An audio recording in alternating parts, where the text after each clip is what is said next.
Aproximadamente una. Perfecto, súper.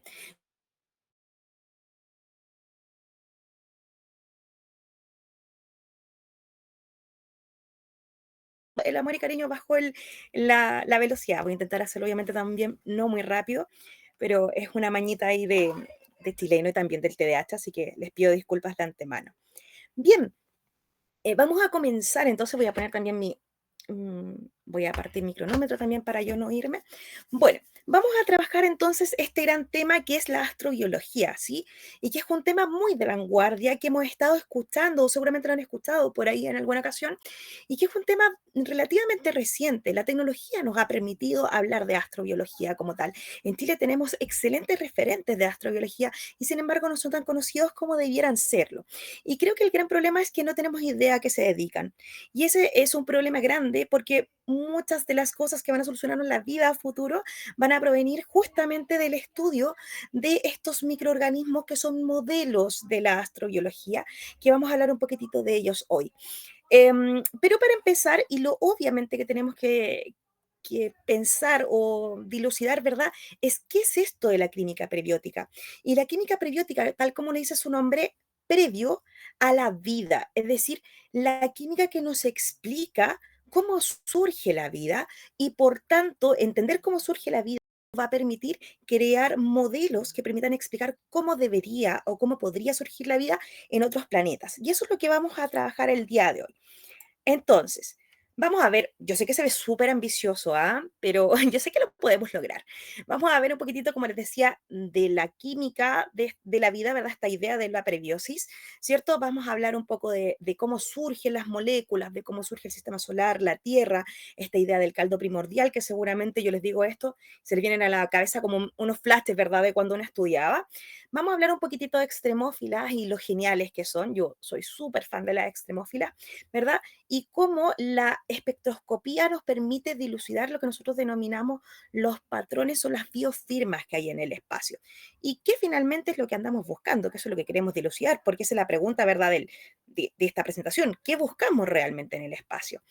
Entonces, importante, y yo estructuré la sesión pensando en que no tienen por qué saber de lo que estoy hablando en concreto, ¿sí? Voy a intentar dar como una base relativamente buena para que puedan entender lo que les estoy explicando, pero aquí el objetivo no es que sean expertos en biología celular, ni en química orgánica, ni en química inorgánica, sino que podamos entender lo que sostiene esta idea de la astrobiología y que desde ahí se puedan abrir ideas para imaginar qué es la vida. Y vamos a partir justamente con esta idea de qué nos enseñaron sobre la vida. Y yo creo que a todos nos enseñaron más o menos lo mismo. Acá en Chile se enseña más o menos en séptimo, octavo básico, que son chicos de alrededor de 12 años, y seguramente en otros países es más o menos la misma edad, en donde se enseña por primera vez la célula. Y seguramente hablaron de estos mismos tres personajes, ¿verdad? Que es Schleiden, Schwann y Virchow. Em, y seguramente se lo hicieron aprender de memoria, ¿sí? Yo lo recuerdo con bastante tedio. Esta idea como de repetir de memoria, esta idea de la teoría celular. ¿Y qué cosas son importantes? Entender que la célula, no vamos a entrar en detalle de cómo funciona la célula, porque para estos efectos es irrelevante, pero sí entender que la vida desde el aspecto biológico se enfoca en todo aquello que esté formado por una célula. Por tanto, se define que la unidad de estructura base de la vida es la célula. Lo define Schleiden desde la parte vegetal, lo define Schwamm después desde la parte animal, ¿verdad? De que todos los seres vivos, de alguna u otra forma, están formados por célula. Primer canon, ¿cierto? Primera base. Segunda base, que es igual de importante, todo lo que tiene que ver con cómo funciona ese ser vivo, tiene que ver con el funcionamiento de la célula. Es decir, la unidad funcional también es la célula. Y finalmente, y aquí es donde yo lo puse como entre comillas, ¿verdad? O entre esta idea como de pregunta, toda célula proviene de otra célula preexistente. Y ahí entramos en problemas inmediatamente. Entonces, ¿cómo se formó la primera célula? Yo creo que más de algunos se lo haber preguntado en algún momento. Si toda célula viene de otra, entonces entraríamos en un loop infinito buscando la célula primera y de dónde vino esa primera célula, ¿cierto? Entonces, esa cosita rara es la que vamos a intentar dilucidar un poquitito el día de hoy. Pero tiene que quedar súper claro que desde el aspecto biológico, vida es igual a célula, punto. Y es una simplificación quizás incluso hasta burda, pero es la que nos va a permitir indagar en lo que vamos a hablar hoy día. Y yo creo que esto también se lo deben haber explicado por aquí. Este fue el más bonito que encontré. La verdad es que son esquemas bien feitos en general. Pero ¿qué es importante? No puede existir vida, ni un organismo, ni una población, ni un ecosistema. No puede existir la vida como tal si es que yo no tengo átomos. Así es sencillo. Por tanto, si bien la célula para la biología es la unidad básica, nosotros necesitamos componentes para armar la célula. Y esos componentes son los átomos.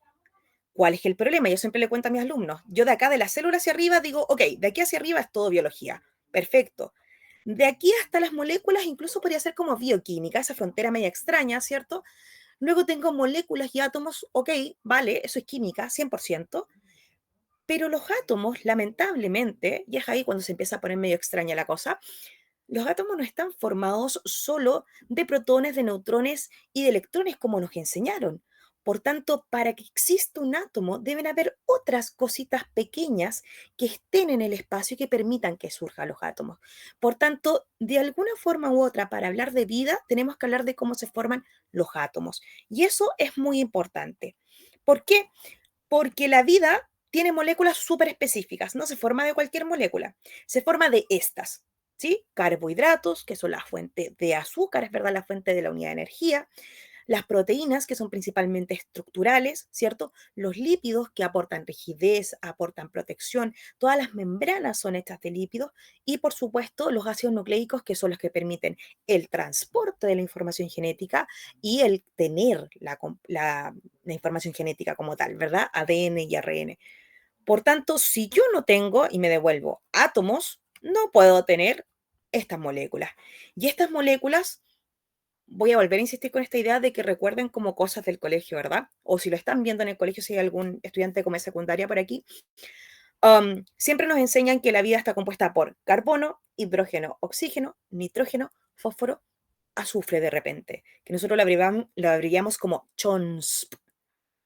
Ok, vale, funciona, pero ¿habrán estado siempre presentes esos átomos? Esa es la pregunta. Porque si estaban presentes, la lógica me dice, bueno, estando presentes, yo puedo crear vida. Pero ¿y si no estaban presentes, qué hacemos? Esa es la primera disyuntiva que debería aparecer en su mente en este momento. Si para crear vida necesitamos estas moléculas y necesitamos estos átomos que les acabo de mencionar, entonces, ¿cómo me aseguro de que estén y cómo me aseguro de que interactúen para formar estas moléculas? Y claramente, alguien se lo preguntó, por supuesto, en algún momento, y por tanto aquí ya no estamos hablando de química, aquí ya vamos a hablar de física.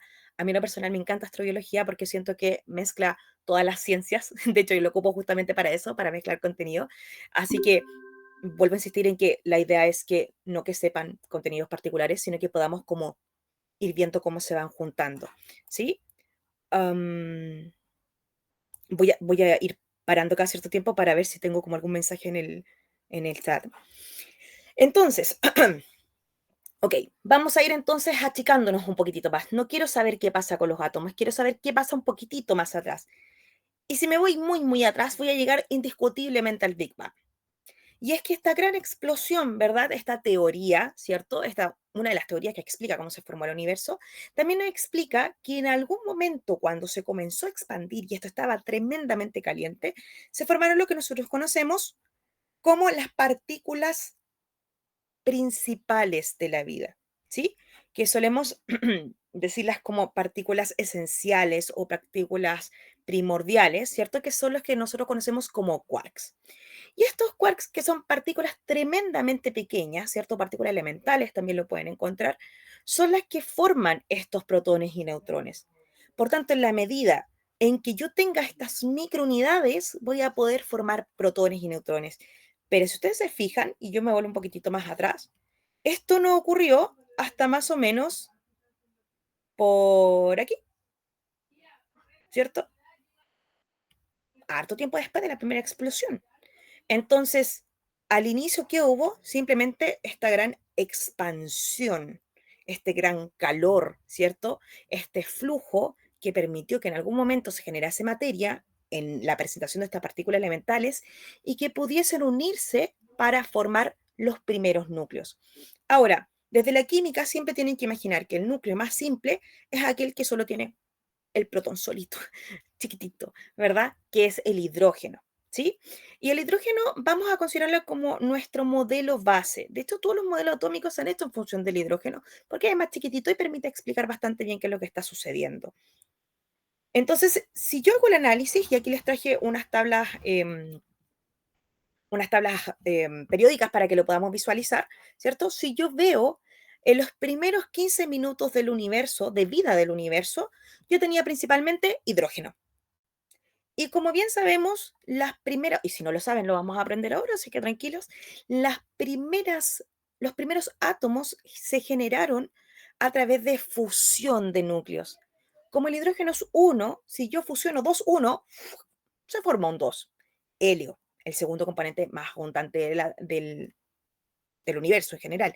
El litio, si bien no es tan común, ¿sí? También puede haberse formado en ese instante, ¿sí? Desde un uno con un 2 o desde un uno secuenciado, ¿verdad? Que vaya sumando continuamente uno, etcétera. Entonces, los primeros átomos que se formaron son aquellos que surgen de esta explosión, ¿verdad? Y que permite las primeras fusiones nucleares. Pero si ustedes se fijan, 100 millones de años después, ¿cierto? Ya no tenemos solamente estos celestitos, sino que empezamos a tener algunos derivados de lo que se denomina rayos cósmicos, fisión de rayos cósmicos. Y ahí comenzamos a tener, ¿verdad? El berilio, el boro, y luego aparecen unos que ya no tienen que ver con eso, que tienen que ver con la explosión de estrellas masivas. Para quienes no saben, las estrellas, cuando cumplen su ciclo vital, si es que tienen la suficiente cantidad de masa, es decir, si son grandes, nosotros las estrellas las pensamos en función de la masa de nuestro Sol, ¿verdad? O sea, hay estrellas que son 10 veces más grandes que nuestro Sol, 100 veces más grandes que nuestro Sol, o hay estrellas que son más chiquititas de nuestro Sol. Esa es como nuestra unidad de canje, ¿verdad? Entonces, cuando yo hablo de estrellas masivas, me refiero a estrellas mucho, mucho, mucho más grandes que el Sol.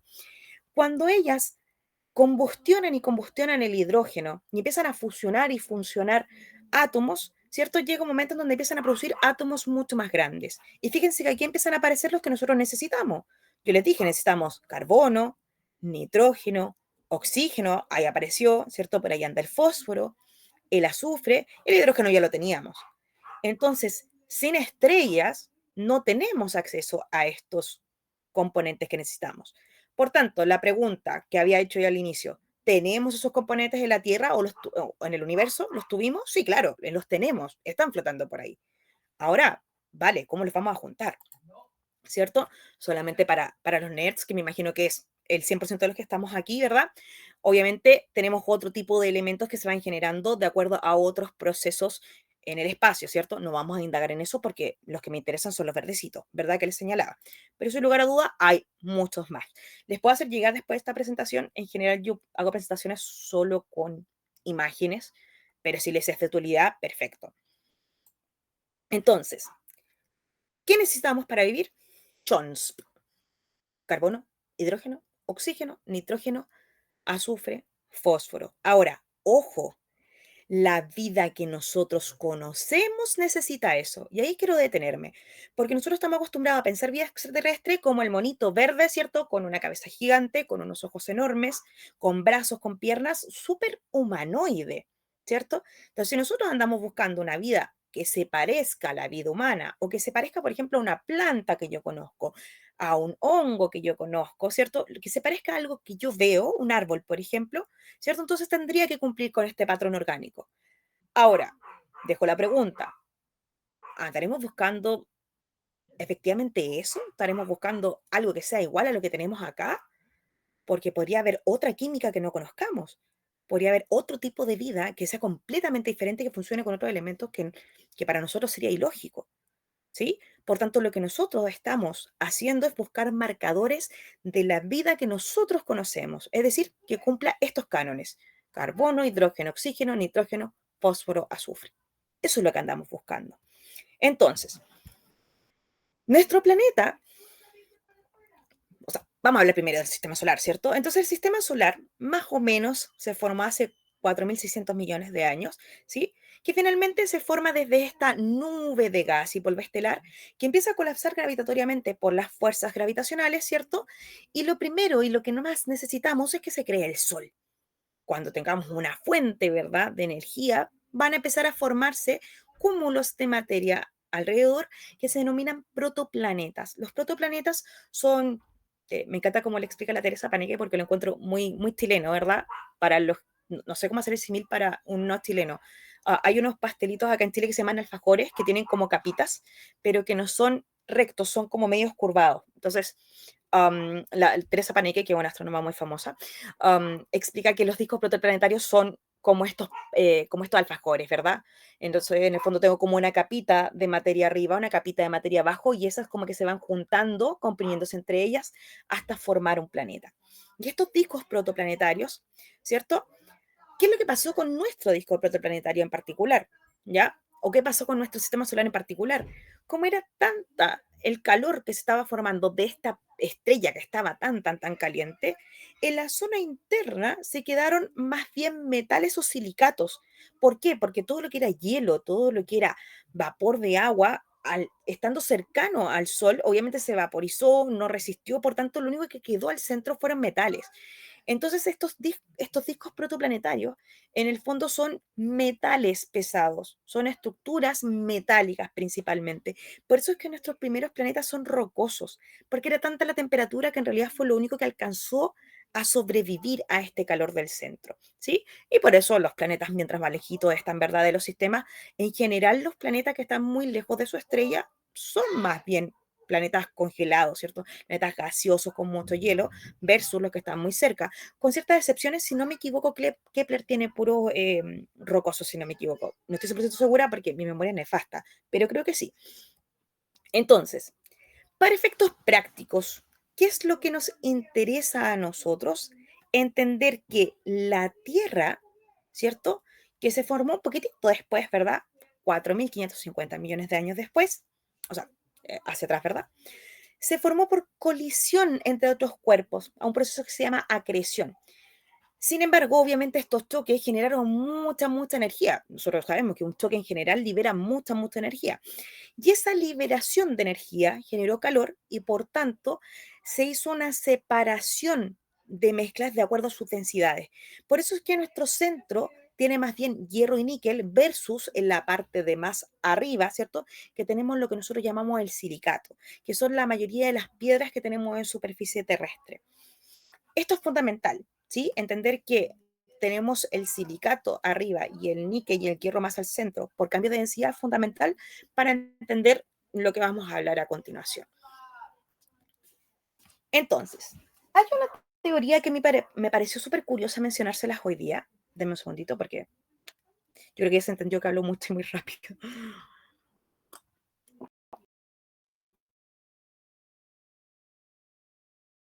No sé si han escuchado hablar que existe una hipótesis de que la Luna en el fondo se formó porque había un protoplaneta muy grande, de hecho, bueno, no tan grande, pero bastante grande, más o menos como el porte de Marte, que chocó con la Tierra. Y ese impacto generó varias cosas. Una de ellas es que lo que se plantea es que más o menos el 10% de las cosas que hay en la Tierra, de lo que conforma la Tierra, serían restos de este protoplaneta, que eso es súper interesante. Pero además, y que es lo curioso que nos convoca el día de hoy, dicen que en este protoplaneta habrían estado todos aquellos elementos químicos que la Tierra necesitaba para poder formar vida. Entonces, le da como esta característica como casi heroica a este fenómeno, ¿verdad? En donde este planeta que era estéril, ¿cierto? Gracias a este choque y al surgimiento de este satélite, pudiese haber adquirido aquellos componentes que le permitía generar vida. ¿Cómo sabemos esto? A través de análisis de isótopos, ¿ya? Lo cual es bastante interesante porque me permite saber en qué momento cambió el flujo químico de la estructura geológica de nuestro planeta. Ahora, hay otra teoría también, bueno, hay muchas teorías en verdad por ahí, ¿cierto? Pero una teoría que a mí me llama mucho la atención es, y no sé si lo han escuchado por ahí, la teoría de la panspermia. Es decir, que al parecer, ¿cierto? La vida en realidad del planeta Tierra porque sí era tremendamente hostil, fíjense, unas temperaturas absurdas, explosiones volcánicas, más encima rayos, cometas que caían a cada rato, asteroides, meteoritos, etcétera, no era el mejor y no era, pero en absoluto el lugar ideal para la vida. Sin embargo, hay vida. Entonces, ¿qué se presupone? Que habría llegado, y ojo aquí con la diferencia, tenemos por un lado la panspermia, que es que de alguna forma u otra, sin un motivo específico, es decir, no de forma voluntaria, habría llegado algún tipo de bacteria, algún tipo de hongo, un microorganismo a través de un cometa, a través de un meteorito a la Tierra. Y ese primer microorganismo, ¿cierto? Recordemos, toda célula proviene de una célula, habría generado la posibilidad de vida. Ahora, hay también otra idea bastante loca, que es que efectivamente hay como una idea de creacionismo alienígena, es decir, un alienígena voluntariamente mandó microorganismos a la Tierra para poder generar vida. Ok, vale, puede ser. Teorías son teorías. Y la mayoría funciona desde la idea teórica, ¿verdad? Entonces, quieran tomar la postura que quieran tomar, lo importante es que esta semilla de vida, la vida debe haberse iniciado a algún punto. Yo puedo ponerle el nombre que yo quiera a ese punto, ¿cierto? Pero si una célula proviene de otra célula, tiene que haber habido un punto inicial, ¿ya? Richter en los 65 ya había planteado esta idea de la panspermia, pero no se fijó hasta 1908. Arrhenius ganó el premio Nobel, por tanto era una autoridad en cuanto a química, por tanto que él afirmara esta teoría de la panspermia, obviamente hizo que se le base mucho más y que mucha más gente creyese en ella. Ahora, también existe una idea que se llama panspermia blanda o panspermia molecular, que dice que no necesariamente llegó un microorganismo entero, sino más bien componentes que permitirían la vida, lo cual también tiene bastante sentido. Vamos a tomar la idea que sea, ¿sí? Lo importante es entender que debe haber habido un punto inicial, ¿sí? Ahora, ese punto inicial podría ser un rayo mágico y literalmente podría haber sido un rayo porque nuestra atmósfera estaba muy cargada, por lo tanto efectivamente habían rayos continuamente. De hecho, Oparin y Haldane, alrededor de 1920, fíjense, hace harto tiempo atrás, propusieron que si yo recreaba esta atmósfera inicial del planeta Tierra y yo le aplicaba electricidad, debería poder generar vida. Es decir, literalmente, pum, así como igual como la pintura, ¿verdad?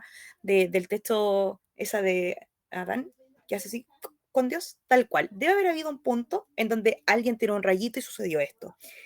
Ahora, estamos hablando de ciencias, por tanto tiene que haber habido un experimento. Por supuesto.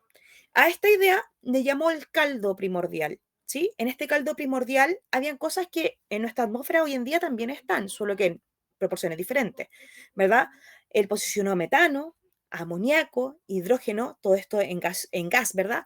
Vapor de agua, y, y él decía, ¿verdad? Esta era su teoría, que si se aplicaban descargas eléctricas o algún tipo de radiación o calor, ¿cierto? Debería como resultado haber moléculas orgánicas. Ahora, esto fue una idea, ¿sí? Quedó como una teoría. ¿Cuándo se llevó a cabo? En 1952, que es el experimento que se llama el experimento de Miller y Urey, en donde ellos emularon llamémosle así, tierra primigenia, ¿verdad? Pusieron en un depósito, ¿sí? Esto que hace que les señalaba, le aplicaron electricidad y por medio de estos conductos que se observan aquí, aplicaron enfriamiento. Es decir, este gas que estaba vaporizado, que estaba ultra caliente, ¿cierto? Que estaba además electrizado, lo enfriamos mediante condensación para yo ver qué quedó en ese líquido. Y lo que quedó en ese líquido, al parecer, fueron moléculas orgánicas. De hecho, se dice que se encontraron 13 de los 22 aminoácidos que conforman la vida en ese caldo. Se me pasó un puntito ahí, perdón. Por tanto, no es algo menor. O sea que efectivamente existe este toque de Dios o este creacionismo alienígena o este microorganismo. De alguna forma hubo un punto en la historia de la humanidad, ¿cierto? En donde efectivamente se creó vida.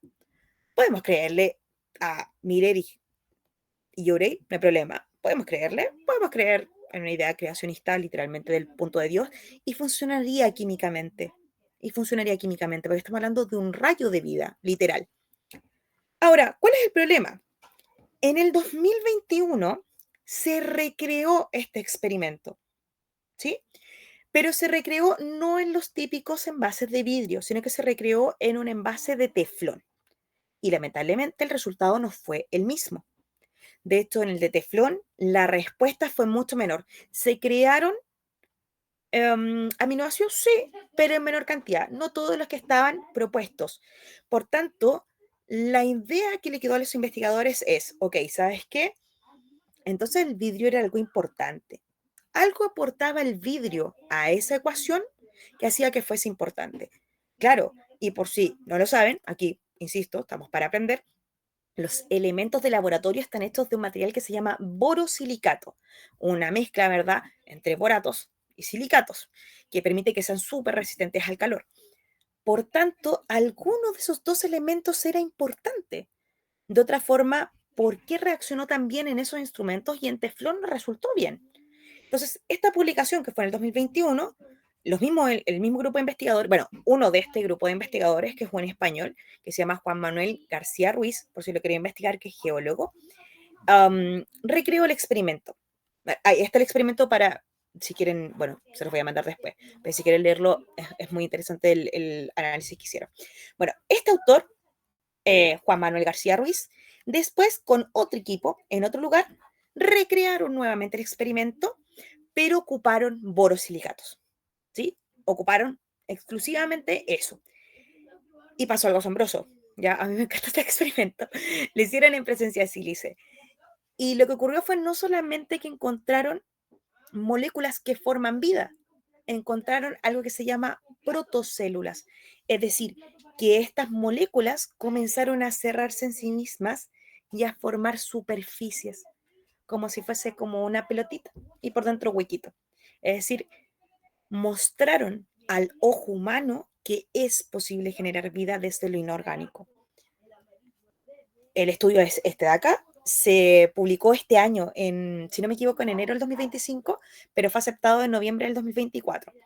Y esto es lo que encontraron, yo no encuentro una maravilla, ¿sí? Entonces, si se fijan, lograron crear la estructura externa de la célula.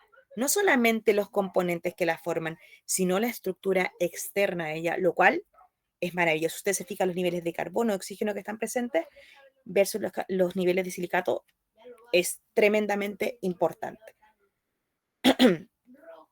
Entonces, ¿se puede? Sí, se puede. Se puede con este toque mágico, pero se puede, ¿sí?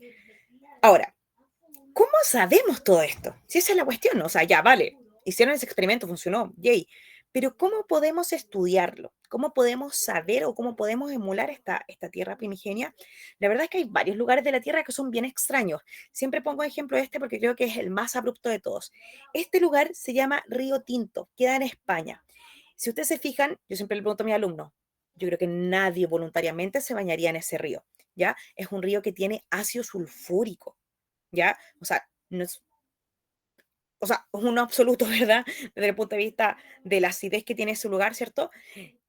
De hecho, va acidificando, por supuesto, alrededor, ¿cierto? Las piedras las va erosionando, ¿cierto? El lecho del río, por supuesto, que lo va erosionando. Pero ¿qué es lo interesante? Que en este ambiente que es tremendamente ácido, viven bacterias. Por tanto, ¿cómo podemos estudiar, cómo podemos recrear un modelo similar a este caldo primordial, buscando en el planeta lugares o especies que nosotros podamos decir, estas especies podrían haber estado ahí? Por tanto, estudiando bacterias que viven en lugares así, yo puedo decir, vale, así más o menos debe haber sido la vida al inicio. Y ahí es donde estudiamos, por supuesto, lo que se denominan los organismos extremófilos. Los organismos extremófilos, que en general son microorganismos, pueden ser arqueas, pueden ser bacterias, incluso algunos tipos de hongos microscópicos, son microorganismos que viven en lugares extremos. Y cuando yo digo extremos, es extremos, ¿sí? Adentro de glaciares, adentro de volcanes, en el desierto de Atacama, que es el desierto más seco del mundo, ¿cierto? En la fosa de las Marianas con unas presiones absurdas, ¿sí? Hay una que es mi favorita, que es la de Inococcus radiodurans, que fue encontrada en Chernobyl, ya en un reactor nuclear y que aguanta una cantidad de radiación absurda. Por tanto, si yo estudio esos organismos que son capaces de resistir todo eso, yo podría lograr entender qué es lo que pasó en ese caldo primordial, primero, y segundo, podría predecir qué cosas podrían ocurrir en el exterior. Eso es lo que estamos buscando. Estamos buscando a nivel científico entender qué es lo que pasó en nuestra Tierra y también crear patrones de comportamiento que nos permitan entender qué pasó afuera. Eso es lo que necesitamos saber. Ahora, obviamente, la NASA y todas las agencias espaciales, no solamente la NASA, siempre damos ese ejemplo, pero en realidad las agencias espaciales trabajan con lo que se denomina modelos biológicos. Es decir, tenemos estas bacterias que nosotros ya las conocemos, las tenemos decodificadas, conocemos al pie de la letra su metabolismo y por tanto nos permite ponerla en escenarios críticos y ver cómo funciona, cómo anda. Ejemplo de ello, la Deinococcus radiodurans, que les decía que resiste la radiación, resiste la desecación, resiste al frío, al vacío, a los oxidantes. Es una crack, ¿ya? El Bacillus subtilis, ¿cierto? Que resiste al calor, la radiación, vacío, y así sucesivamente. No voy a hablar de cada uno de ellos porque podríamos terminar en 10 años, ¿cierto? Pero lo importante es que veamos cómo ya existen modelos de estudio. Es decir, en este momento nosotros estamos estudiando extremófilos para conocer mejor esas condiciones. Particularmente quiero señalar lo de la Anobacterium salinarum, porque es la que habita principalmente en salares. En Chile tenemos muchos salares en lo que es la parte del desierto de Atacama. El desierto de Atacama está lleno de salares alrededor, y estos son los que le dan una pigmentación más bien rosada a las aguas, y que de hecho es la que permite, estos pigmentos que tienen, son los que permiten no solamente resistir a la salinidad, sino que resistir a ambientes en donde no se podría generar la vida. Por tanto, tienen una razón de ser. Otro ejemplo que quiero darles son aquellos microorganismos que se llaman quimiolitotróficos, es decir, que realizan reacciones químicas de la tierra, de las piedras, es decir, toman componentes como el hierro, como el azufre, para poder generar su mecanismo metabólico y poder sobrevivir. Lo encuentro fascinante. Ahora, algo que me preguntan siempre es, siempre decimos, vale, la vida puede existir única y exclusivamente en base al agua. Sí, es una pregunta súper común. En general, si ustedes se fijan y si uno googlea, la mayoría de los planetas tienen al menos algún poquitito de vapor de agua. De repente son cantidades súper ínfimas, 0,01, 0,2, alguno tendrá 1, 2, pero tienen vaporcito de agua. Si están muy cerca del Sol, estamos fritos, tienen casi nada, ¿cierto? Si están más lejos, tienen más vapor de agua. Ya son diferentes formas. Lo ideal, ¿cierto? Químicamente sería tener agua líquida, sería lo ideal. Si tengo agua en forma sólida, es un poquitito más complejo, porque yo necesito un medio, una solución para que ocurra la reacción química. Pero si yo tengo agua en forma gaseosa, y aquí está como el ápice, ¿verdad?, de la química prebiótica, los gases, por más gaseosos que sean, cuando chocan con una superficie, interactúan con la superficie. El gas no está interactuando con nada, ¿cierto? Sobre todo si es superficie rocosa, va a interactuar en algún momento con las superficies. Por tanto, lo que se prevé y lo que se estudia de la química prebiótica es cómo esos gases, al chocar con la roca, ¿verdad?, podrían generar un medio de reacciones químicas en ese choque. Siempre buscamos esta idea. Yo nunca lo explico en las clases de astrobiología porque creo que es como muy terracentrista, ¿sí? Como el siempre hablar como esta idea como de la zona de vida, la zona habitable, ¿cierto? En relación a la estrella. Pero insisto, eso es un parámetro para nosotros. Las bacterias aguantan otras cosas súper diferentes a la vida humana. Súper, súper diferentes. Ya les di varios ejemplos. Entonces, lo menciono, pero no me centro en eso porque creo que es muy terracentrista, muy antropocentrista. Las bacterias y otros organismos han demostrado que sobreviven a condiciones súper diferentes a las de nosotros. Entonces, esta idea de que puedan haber reacciones de estos gases con la piedra es lo que nos permite tener unas estrellitas aquí dando vuelta y decir, wow, podría haber vida en otros lugares. Esa mera posibilidad es la que nos permite pensar en eso. Entonces, bueno, existen otros modelos, se los voy a enviar después. Y aquí les puse, estos son datos frikis para quien quiera profundizar, por supuesto, en qué misiones se están trabajando y cómo se están trabajando algunos modelos biológicos. Ahora, breve mirada desde la física. Hicimos un análisis biológico, ¿verdad? Hicimos un análisis químico. Hagamos un análisis breve, breve, breve desde la física. ¿Cómo diantres sabemos o presuponemos vida en el espacio? Si yo no puedo ir a tomar una muestra a Júpiter, yo no puedo ir a tomar una muestra a Saturno, a Urano, es imposible desde la tecnología que tenemos. Podemos mandar sondas, ¿cierto? Podemos con un buen telescopio, ya sea espacial o terrestre, ¿cierto? Nosotros tenemos el ALMA, que es una maravilla, ¿verdad? Y que están ahora terminando el Extreme Large Telescope. Podemos obtener información, pero ¿qué información es la que obtenemos? Y lo cierto es que lo que obtenemos tiene que ver con el átomo, ¿sí? Pero con este modelo, con el de Bohr, ¿sí? No es que los otros lo hayan hecho, bueno, sí, sí lo hicieron mal, pero el de Bohr es súper importante porque explica algo que nosotros denominamos la emisión de luz, ¿sí? ¿Qué es lo que explica Bohr? Que en esta nube de electrones, ¿cierto? Cada electrón tiene un nivel de energía diferente, tiene más o menos energía que otro, y que cuando deciden cambiarse de lugar y tener otro nivel de energía diferente, hay dos situaciones que pueden provocarse. Puede absorber energía desde externo o puede emitir energía desde externo. Cuando la emite en forma de luz, que es lo que nosotros conocemos como fotones. ¿Sí? Ahora, unos alumnos me preguntaban hace poco, ¿y cómo ocurre esto? No es como que estén saltando continuamente. Sí, de hecho sí, por eso es que vemos las cosas con colores. O sea, la razón por la cual vemos cosas con colores. ¿Cómo se provoca estos saltos? Por estímulos externos, por la misma radiación, por el calor, por los cambios de temperatura, ¿cierto? Eso hace que el átomo se excite a nivel electrónico y comiencen a ver estos saltos. Y se crean patrones, que son los que ven acá abajo. Entonces hay patrones de absorción y hay patrones de emisión. ¿Cómo los veo? Igual que cuando me miro a un espejo, por reflexión. Lo que sale es lo que yo puedo captar por la máquina y puedo analizarlo. De hecho, es lo que hizo Reuters, o sea, perdón, es lo que hizo Bohr, ¿ya? Él puso un frasco con gas, ¿cierto? Con una luz, ¿cierto? Lo calentó, lo hizo pasar por un prisma y se dio cuenta de que había un patrón determinado, ¿verdad?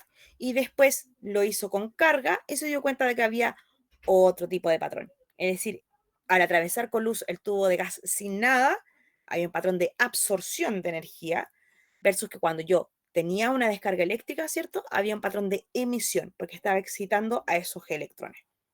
Bien interesante el experimento de Bohr. Ahora, ¿por qué me interesa? Por esto. Porque si yo sé más o menos de dónde a dónde saltó, yo puedo saber más o menos el color que va a tener. Y se ve más o menos así, que lo encuentro hermoso, ¿cierto? Yo ya tengo estudiado los patrones, ¿sí? Yo ya, bueno, la tecnología hoy en día ya conoce los patrones de cada uno de los elementos químicos, por tanto yo puedo buscar elementos químicos en concreto en el espacio. Y recuerden que estamos buscando unos súper específicos: carbono, hidrógeno, oxígeno, nitrógeno, fósforo, nitrógeno, azufre. Andamos buscando un set súper específico, pero más que eso andamos buscando moléculas específicas. Por tanto, ¿qué es lo que yo busco con la telescopía? Es estudiar ese resultado. Busco estudiar estos reflejos de estos átomos que están reaccionando y que me permiten saber, ah, mira, esta estrella está conformada por esto, la superficie de este planeta está conformada por esto. ¿Cómo lo sé con tanta precisión? Por estos espectros, ya sea de absorción o de emisión. Ahora, ahí tenemos un rover, ¿verdad? Sacando ahí muestras de Marte. Las biofirmas son cosas específicas que estamos buscando que podrían decirnos, ¿sabes qué? Ahí podría haber vida. Eso es una biofirma. Literalmente es una firma biológica que nos permitiría decir, vale, este lugar lo tenemos que seguir investigando. Aquí hay algo curioso. Y las biofirmas, hay un montón de biofirmas. Estas biofirmas son de la Tierra, ¿sí? Para que se hagan una idea. Entonces, si yo veo la Tierra desde afuera, veo estos patrones de luz visible cuando hay zonas de producción de estos elementos químicos. De hecho, cuando hay oxígeno y metano, por ejemplo, de forma coexistente, yo sé que ahí hay vida. ¿Por qué? Porque no existe otra forma biológica de generar estos dos elementos químicos, estas dos moléculas, si es que no fuese de resultado biológico. ¿Sí? Entonces, esto que aparece aquí es lo que ocurre en la Tierra, que es dos patrones que nosotros hemos buscado y decimos, vale, esto podría funcionarnos para el exterior. Estos que están aquí. No pretendo ni que los alcancen a leer, ni que se los aprendan, yo tampoco me los sé de memoria, pero quiero mostrárselos para que vean cuánto hemos avanzado y que entiendan de que ya tenemos cosas que andamos buscando en específico. No estamos buscando una bacteria, Eso es importante, no estamos buscando un hongo, estamos buscando un patrón químico que me permita, por medio de la luz, entender qué reacciones se están dando y, por tanto, predecir si hay vida o no. Eso es lo que estamos buscando en concreto. Estamos buscando reacciones químicas. Las estamos buscando a través de la física, de la óptica. Desde ahí las estamos buscando. Entonces, ¿cómo generamos esta búsqueda continua? Ya les hice un spoiler, ¿verdad? A través de la telescopía. Tenemos telescopios tanto en el espacio como en la Tierra, tenemos sondas, ¿cierto? Que nos van entregando información porque van captando esto a través de un fenómeno que se llama espectroscopía. ¿Y qué es lo que hace? Perdón. ¿Y qué es lo que hace la espectroscopía?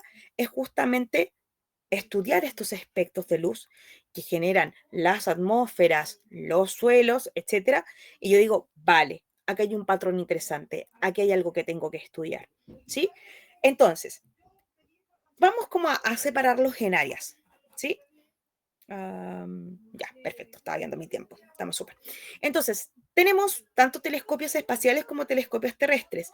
Obviamente el telescopio espacial tiene una ventaja que nosotros no tenemos, y es que no tenemos toda esta atmósfera gigante refractando la luz, ¿sí? Porque es cierto que, no sé si han hecho ese experimento muy de colegio, ¿verdad? Donde yo pongo como un lápiz atravesando como un vaso y nosotros notamos que el vaso traslada un poquitito la imagen. Ese proceso de refracción ocurre en todas las capas de nuestra atmósfera. Por tanto, cuando yo observo una estrella, en realidad esa estrella no está exactamente en esa posición. Podría estar más allá o más acá. No tengo esa precisión porque hay un índice de refracción, que obviamente se calcula, ¿cierto? Matemáticamente.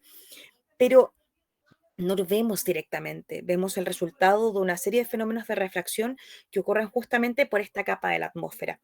Pero un telescopio que está en el espacio no tiene que luchar contra eso, lo cual es una maravilla. Por eso es que puede sacar fotos más al fondo, ¿cierto? Con más calidad y puede observar cosas que yo no observaría desde acá. Sin duda alguna, tenemos muy buenos telescopios en el mundo. Nosotros en particular en Chile tenemos los más grandes, ¿cierto? Y por ello tenemos más horas de observación en telescopios. ¿Por qué? Porque tenemos alturas muy grandes, ¿sí? Tenemos mesetas a 6.000 metros de altura que permiten que yo pueda hacer una observación lo más prístina posible. Y es porque son lugares con muy poca humedad y a muy alta altura, valga la redundancia. Pero nunca van a tener la ventaja que tienen los telescopios espaciales, ¿sí? Ahora, el ALMA, por ejemplo, que son estas antenitas, recibe infrarrojo. Y si ustedes se fijan, el infrarrojo es fundamental para muchos patrones. Voy a volverme un poquitito para mostrarlo. El infrarrojo es esencial para muchos patrones, fíjense, para el dimetilsulfuro, para las aminas, para el clorometano, para el sulfuro de dimetilo, etcétera. Por tanto, tener un telescopio que estudia infrarrojo es maravilloso. Tener uno que estudia ultravioleta también. Necesitamos todas las herramientas que podamos agarrar. En este momento, cuando yo hablo de firmas biológicas, ¿cierto? Los telescopios espaciales me entregan una información mucho más precisa, ¿cierto? Porque están más cerca. Entonces tenemos como el James Webb, ¿verdad? El Ariel, el LUVA, etcétera. Varios proyectos que algunos han lanzado, otros que no, y que a través de la espectroscopía remota de las atmósferas y de la reflexión que se produce en la superficie pueden interpretar la presencia o no de estas biofirmas. Por otra parte, tenemos los rovers, ¿cierto? Que son estos mini robots, ¿verdad? Yo digo mini robots, en realidad son gigantes, ¿cierto?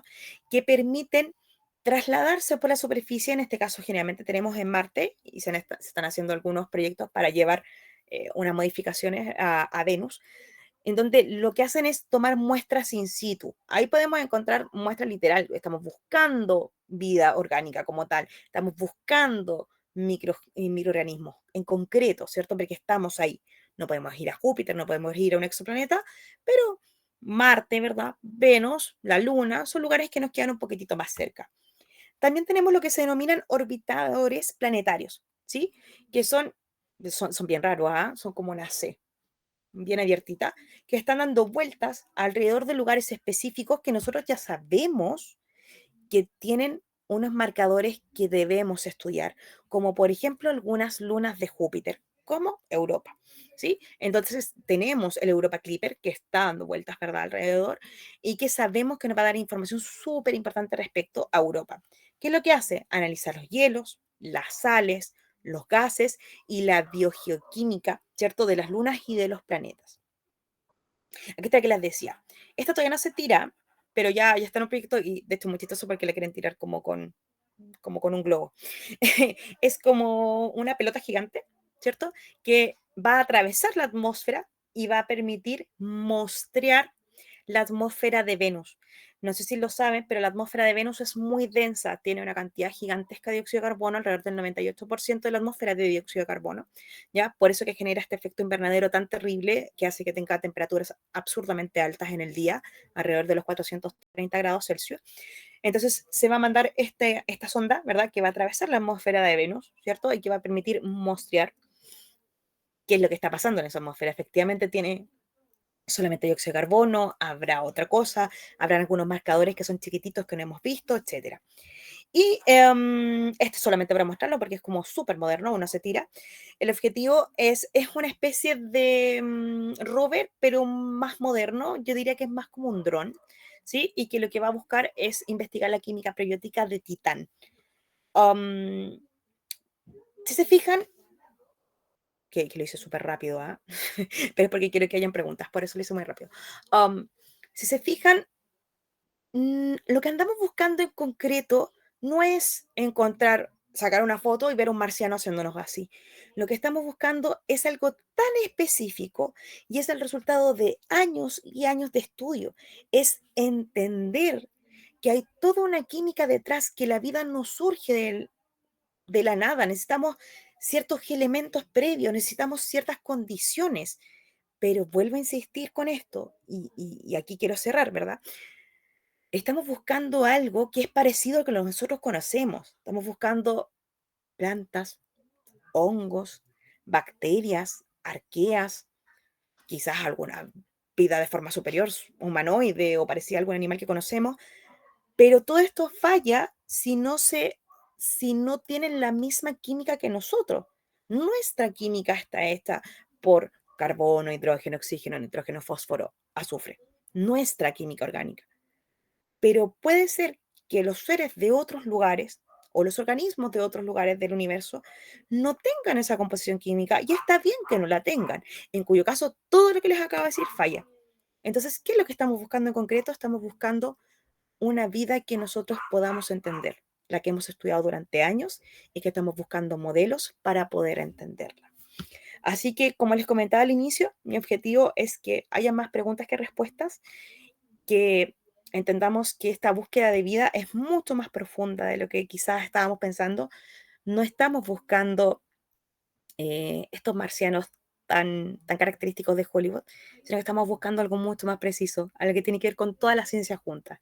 Estamos buscando marcadores de luz, estamos buscando marcadores químicos, estamos buscando patrones que nos permitan decir, aquí tengo que mirar. Muchas gracias a todos.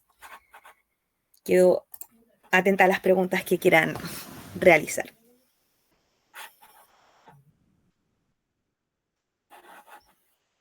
Dariana. Hola, ¿se me escucha Sí, bien? perfecto. Bueno, primero que todo, muchísimas gracias por la charla, demasiado interesantísimo. Este, bueno, yo ahorita estoy en la universidad y creo que me quiero ir por el lado de astrobiología.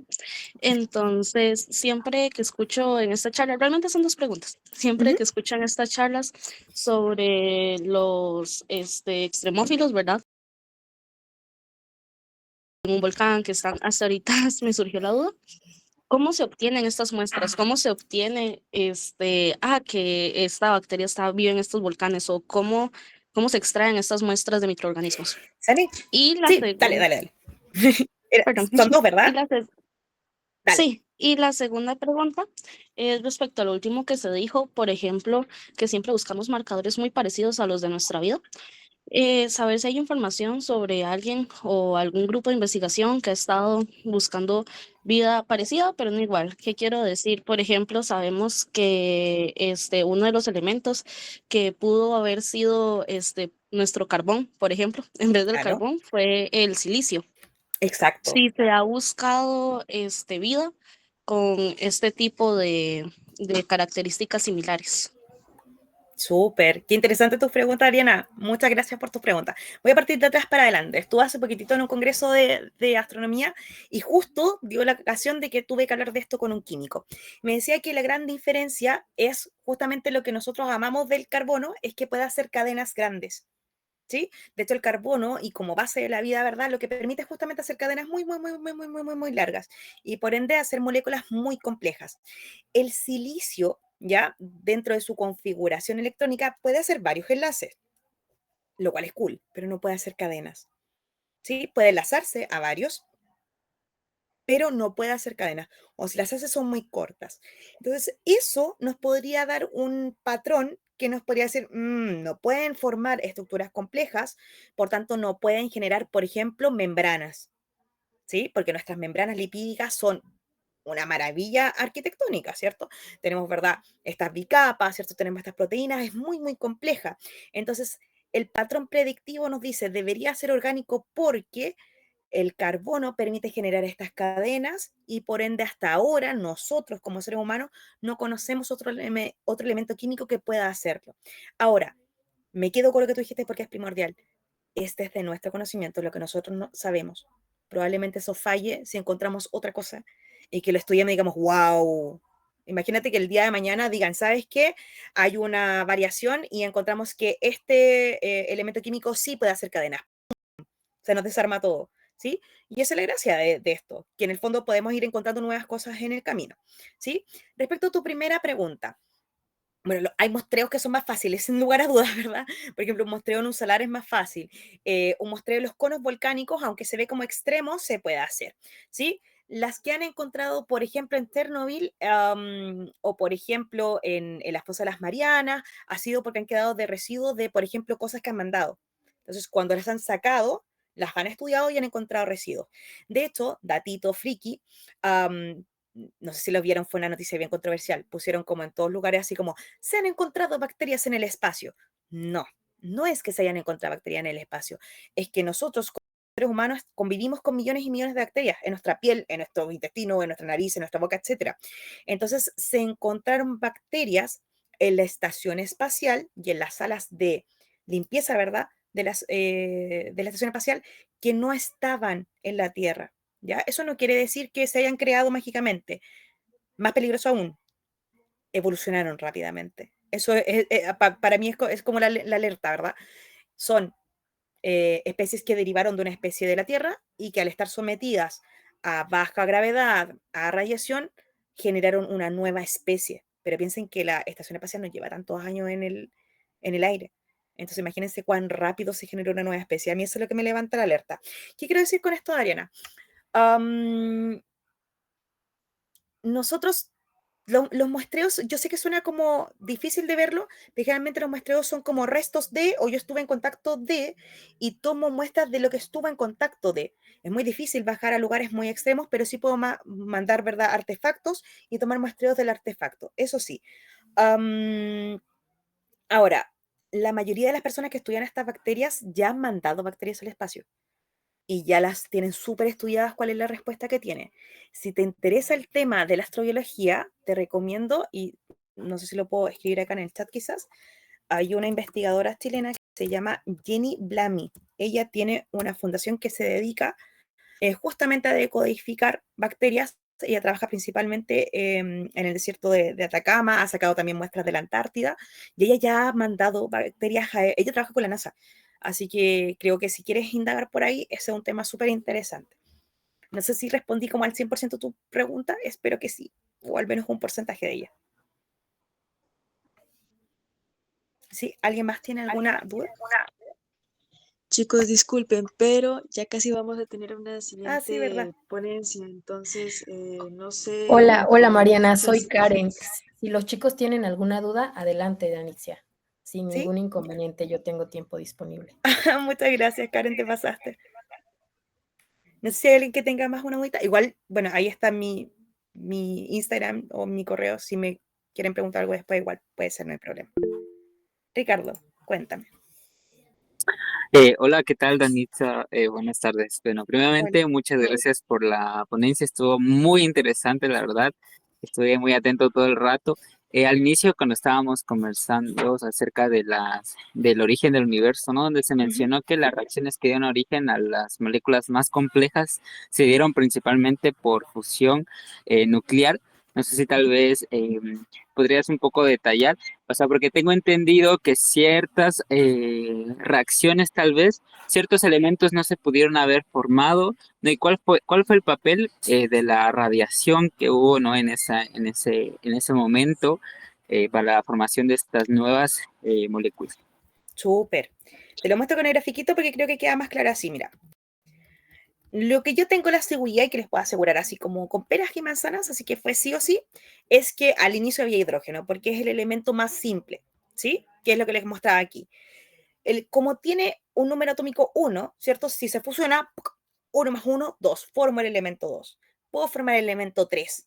Pero ya después, como bien tú acabas de comentar, empiezan a interferir otros elementos, como por ejemplo la radiación. ¿Sí? ¿Por qué? Porque las estrellas como tal se forman de esta fusión internamente. Para que se imaginen, una estrella es un gran reactor nuclear que está constantemente fusionando núcleos y la energía que se libera en una fusión es absurda. Por eso es que son tan energéticas, ¿cierto? Entonces, de esta fusión se liberan radiaciones y esas radiaciones pueden afectar a otros átomos que estén circundantes y por tanto generar nuevos átomos. Cuando acá hablamos de rayos cósmicos de fisión, quiere decir que la fisión es el proceso contrario, ¿verdad? Yo corto un átomo más grande. Y si ustedes se fijan, acá yo les señalaba, cuando una estrella consume todo su mecanismo interno, es decir, fusiona, fusiona, fusiona, ocupa su energía, llega un momento en que ya no va a tener combustible, es como que me hubiera gastado toda la benzina. Cuando eso ocurre, hay dos opciones. Puede chuparse y generar un agujero negro o puede explotar, ¿sí? Y a eso le llamamos estas supernovas. Cuando ocurre eso, cuando explotan, liberan todos esos átomos que estuvo sintetizando al exterior. El hecho de que tengamos todos estos átomos, por ejemplo, verdes, que son la gran mayoría de la tabla periódica, es gracias a esas explosiones. ¿Sí? Entonces, si te interesa esa área, yo te recomiendo que busques información sobre este tema, que es muy interesante, que se llama nucleosíntesis, que explica cómo se formaron los primeros átomos en el universo. Es muy interesante.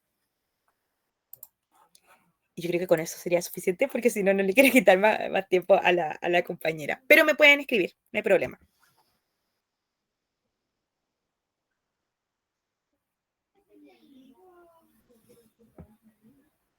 Más bien, muchas gracias, Danietza, por tu tiempo, por compartir este conocimiento con nosotros, que es sumamente interesante. Antes de cerrar, les dejamos las redes sociales de la organización que hicieron este espacio posible, Girls in Astronomy y BioQuater.org. Esas mismas les pueden escanear con los códigos QR de sus perfiles de Instagram para que puedan escanearlos y conocer más sobre sus proyectos y contenidos. Ahora continuamos en breve con la ponencia de cuerpos en órbita, la salud humana en el espacio. Y como ponente presentador tendremos a Stewart Alvarado. Bienvenido, Stewart, ¿cómo estás? ¿Qué tal? ¿Cómo están? Muy buenas tardes con todos. Bueno, yo voy a tener el honor de presentar la siguiente ponencia. Déjame pasar las diapositivas un momento. Bueno, la siguiente ponencia tiene como título Cuerpos en órbita, la salud humana en el espacio. Y como mencionaba Mariana, yo voy a tener el honor de presentarlas. Bueno, yo soy estudiante de Ingeniería en Biotecnología, séptimo semestre, estoy en el penúltimo, soy el cofundador del Club de Tecnología BioQuater de Ecuador. También he sido coordinador de marketing de BioAssembly, que es el Simposio Internacional de Biotecnología. Y bueno, como hobby, bueno, mi pasión es la divulgación en la ciencia y como tal la biotecnología espacial, que es la razón por la cual el club ha tenido este nuevo camino. Bueno, como les mencioné anteriormente, tengo el honor de presentarles a la nueva ponente, que es Diana Karen Hernández Araujo. Ella es médico general por la Universidad del Valle de México, Campus Coyoacán, quien la ha reconocido como un caso de éxito y excelencia por sus logros académicos y aportaciones al sector científico y tecnológico.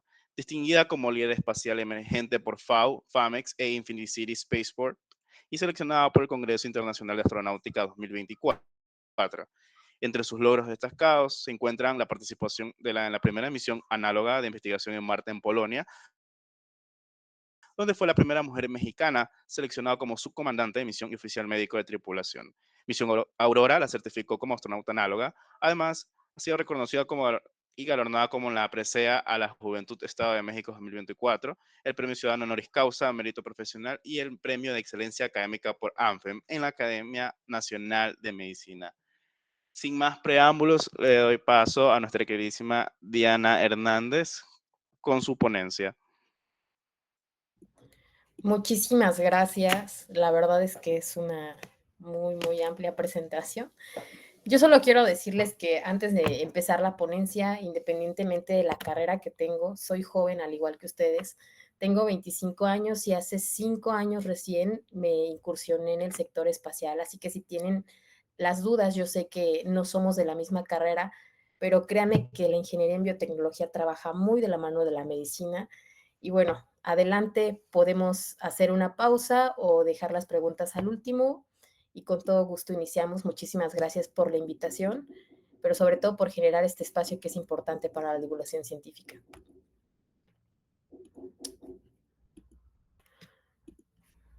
Vamos a comenzar.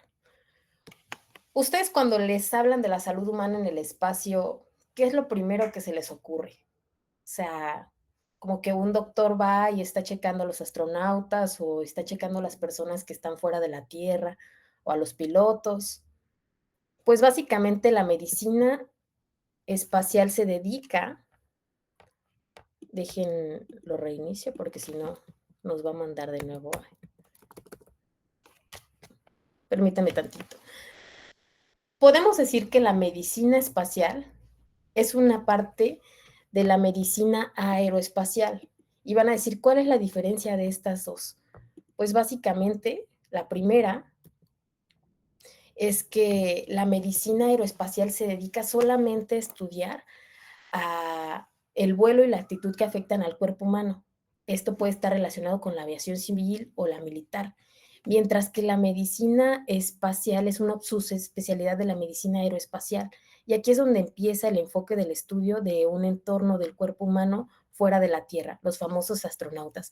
Hay una tabla que me gusta mucho, es una tabla comparativa generada por IA, porque también hay que empezar a optimizar algunas herramientas en donde me gusta mucho cómo divide a los sujetos de estudio, pero sobre todo los objetivos principales que tiene cada área.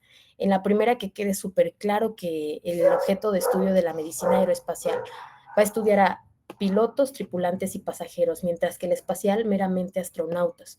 El objetivo es diferente, si bien es mantener la salud en ambos, el primero es mantener la salud durante un vuelo atmosférico, mientras que el otro es en el espacio exterior. Las instituciones clave que lo estudian son diferentes, como puede ser en nuestro país las fuerzas aéreas de ese país, mientras que en la espacial son las diferentes agencias espaciales o las instituciones privadas que se dediquen al desarrollo de tecnología espacial. Presentarles de primera mano un poquito de la historia de la medicina aeroespacial y espacial. Él es Hubertus Strongl, conocido como el padre de la medicina aeroespacial. ¿Y por qué fue que llegó ahí? Porque fue el que cofundó y dirigió principalmente la Escuela de Aviación de Medicina en Rado, Texas, pero aquí desarrolla un concepto importante que es la famosa cabina espacial, que fue la precursora de las naves espaciales tripuladas. No solamente fue el desarrollador de ese concepto, sino que fue de la mano el investigador de cómo la gravedad cero, la radiación y el vacío afectaban al cuerpo humano. Y bueno, sus estudios fueron unos precursores importantes para los programas de Mercury y Apolo de la NASA. Él fue reclutado por los Estados Unidos bajo la operación Paperclip, pero he de mencionarles un dato interesante. Actualmente se le están quitando muchísimos reconocimientos por ética porque colaboró con la Segunda Guerra Mundial con los nazis. Dentro de la historia de la medicina del espacio, a mí siempre me gusta dividirlo por décadas.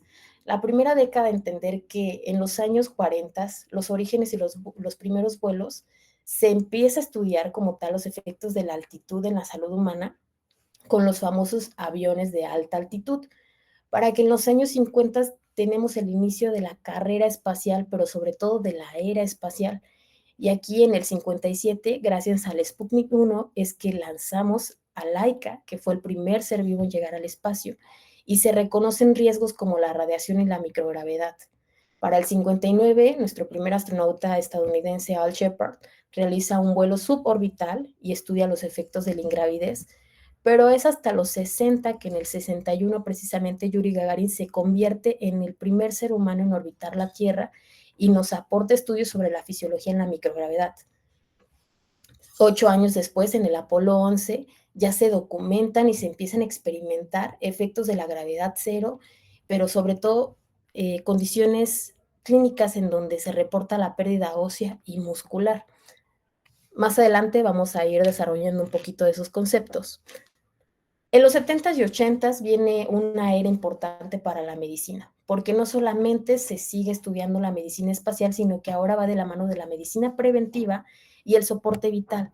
Y en las estaciones espaciales se mantienen estudios continuos sobre lo que ya se tenía reportado, para que en los 90 en la Estación Espacial Internacional se logren avances tecnológicos importantes.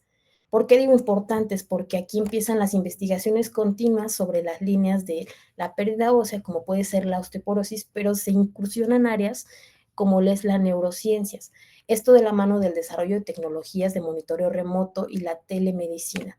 Y gracias a la telemedicina es que teníamos una comunicación directa y eficiente a larga distancia para aplicar todos estos protocolos y sobre todo esas atenciones que requería un ser humano fuera de la Tierra. ¿Qué nos esperó para los 2000 y 2010? Que a partir de ahí, ya teniendo un reporte importante de todo lo que presentaba el cuerpo humano y sobre todo los riesgos que se tenía fuera en el espacio, vaya, pues se empieza a dar una medicina personalizada y a pasar por simulaciones. Esto de la mano, obviamente, de innovaciones y preparación con el fin de garantizar viajes más largos. Aquí empiezan los programas de entrenamiento de realidad virtual para emergencias médicas. Y bueno, no solamente se buscaba tener ese entrenamiento de realidad virtual, sino que se pudieran tener soluciones automáticas médicas con los posibles estudios de viajes a Marte y bueno, el desarrollo también de terapias con células madres, los medicamentos para la prevención, el tratamiento de pérdida ósea y protección contra la radiación. En el 2020, pues nos espera una década de exploración profunda en donde vamos de la mano con la inteligencia artificial, las terapias génicas, esto con el fin de asegurar misiones de larga duración y la posible colonización del planeta rojo. Pero no solamente se busca que tengamos una estancia más prolongada en el espacio, sino que nos adaptemos de una mejor manera. Y es así como viene la importancia de la exploración espacial, que bueno, va de la mano para el éxito de las misiones espaciales, pero sobre todo para la estabilidad, la investigación y el mantenimiento de la salud de los astronautas. Introduciéndolos un poco a los conceptos de qué le pasa al cuerpo humano en el espacio.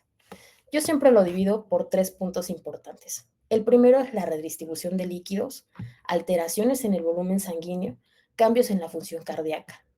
Tenemos una imagen precisamente reportada y generada por la NASA en donde nos especifica qué le pasa al cuerpo humano de un hombre y al cuerpo humano de una mujer astronauta. Pero a mí lo que me llama la atención es que miles de genes, una vez que estuvieron en silencio, aumentan su actividad al experimentar la gravedad cero. Y solo el 93% regresan a su estado en la Tierra y el resto se quedan alterados. Y bueno, uno también de los datos que a mí me interesan mucho es los hombres presentan menos infecciones en el tracto urinario que las mujeres. Entonces, a partir de ahí, conocer que la microgravedad no solamente afecta al sistema en general, sino que afecta por sistemas individuales como es el cardiovascular. En este caso, la microgravedad provoca un reagrupamiento en la sangre hacia el tronco y genera un aumento de presión y provoca síntomas como la congestión nasal o el aumento de la presión intracraneal. Y bueno, no solamente aumenta el corazón. El corazón, al no tener una resistencia periférica tan fuerte como lo tiene aquí en la Tierra, puede afectar su frecuencia cardíaca, su forma y aumentar el riesgo de arritmias. ¿Qué pasa a nivel respiratorio? Que en microgravedad los pulmones en la distribución del aire pueden ocasionar que las personas o los astronautas tengan dificultades para respirar adecuadamente. Esto se debe a una alteración en la mecánica respiratoria y a la expansión en la capacidad pulmonar. O sea, independientemente de que en el espacio no tenga una fuerza que lo esté conteniendo, pues no se logra de una manera eficiente poder expander esa capacidad pulmonar al momento de inhalar y exhalar. Otro punto que a mí me gusta mucho y les estoy mencionando como puntos clave que me gustan mucho porque en la siguiente diapositiva vamos a adentrar un poco a lo que son las misiones espaciales, es el impacto sobre la percepción sensorial. Sabemos que el cuerpo humano puede ser afectado en diferentes ámbitos y en diferentes sentidos. Uno de los más afectados es la vista y el equilibrio. Bueno, ¿qué nos repartan los astronautas? Ilusiones ópticas, desorientación, pero ¿eso qué nos puede impactar? El desempeño y el bienestar psicológico, porque nosotros podemos hacer la mejor tecnología, tenerlos a la vanguardia, pero si no hay un bienestar psicológico, y aquí entra la psicología espacial, no vamos a tener un éxito en una misión espacial. Esta imagen describe que precisamente en la Tierra, con el tema de redistribución de líquidos, nosotros en los músculos tenemos unas pequeñas valvas que hacen que todos esos líquidos se eyecten hacia arriba. Entonces el movimiento de los líquidos va de caudal a cefálico. Y por gravedad, pues esto se vuelve cíclico, porque no solo va de cefálico a caudal y se mantiene un círculo. En el espacio tenemos esa fuerza que lo está eyectando a dirección cefálica, hacia arriba, pero no tenemos esa fuerza que haga que los líquidos lleguen hacia abajo. Entonces empieza una acumulación de líquidos cerca del tórax, del corazón, se viene un edema facial importante, una acumulación de presiones, y bueno, es el famoso reportado también por NASA, síndrome de patas de pollo. Y siempre les digo, es como el compañero que va al gym y se le olvida hacer pierna. Entonces solamente hace tórax y va ahí caminando por ahí. Esto le pasa al cuerpo humano una vez que está en el espacio, pero no solamente condiciona el aumento de las presiones o el edema facial, sino que al haber tanto presión en la parte cefálica, pues puede alterar sistemas o partes u órganos que se tienen acá arriba, como puede ser un aumento o una alteración en la frecuencia cardíaca, la pérdida de la visión, etc. Tenemos este video, voy a dejar de compartir para poderles compartir la otra diapositiva. Me gusta mucho, dura 1 minuto, es muy claro y precisamente describe lo del síndrome de adaptación espacial y el efecto Para los humanos, el espacio es un lugar hostil. Los mayores desafíos son la radiación cósmica y la microgravedad. Esta última afecta a las funciones corporales. La densidad ósea disminuye entre un 1 y un 1,5% en un mes, que es lo que un adulto mayor pierde en la Tierra en un año. Los músculos pierden hasta 20% de su masa en pocos días. El corazón se atrofia, ya no necesita toda su potencia para bombear sangre desde los pies hasta el cerebro. Los fluidos corporales viajan a la cabeza, ejerciendo presión sobre el cerebro y los ojos.